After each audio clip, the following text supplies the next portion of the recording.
Here's a hospital that has something called circadian lighting.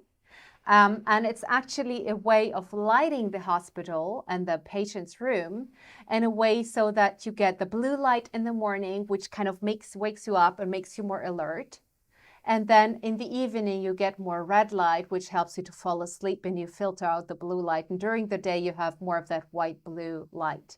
And when people in the hospital get that kind of natural lighting that's in line with our circadian rhythm, less of them die. So mortality rate goes down, duration of their stay in the hospital gets reduced.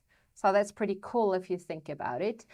It's a very simple, rather inexpensive measure, and it helps to save lives. And we know that people in an average office don't get enough light. People don't get enough daylight. Maybe we should consider still taking a walk in the park, you know, getting some fresh air, getting some sunlight, because when we go into the sun, the brain triggers serotonin, which then at night gets transformed into melatonin. So it really helps us to get better sleep, better performance. We know that a school, for example, that installed these circadian lightings, they had a 35% increase in reading speed in their students because they had the right mental alertness.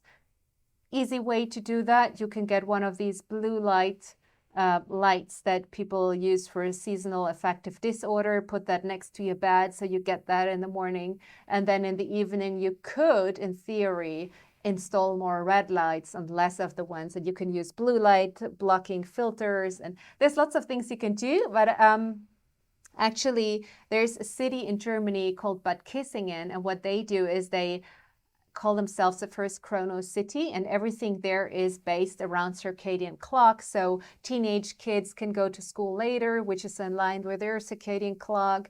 You know, people can work flexible hours, so the larks can go to work early and the night owls can work late. I think it's good to be able to be respectful of people's circadian rhythm, because as a result, they will perform better, feel better.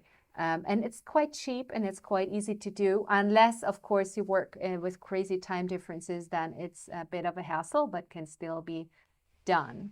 And the NASA is doing that as well, by the way. They put their astronauts under circadian lighting, so they keep that rhythm.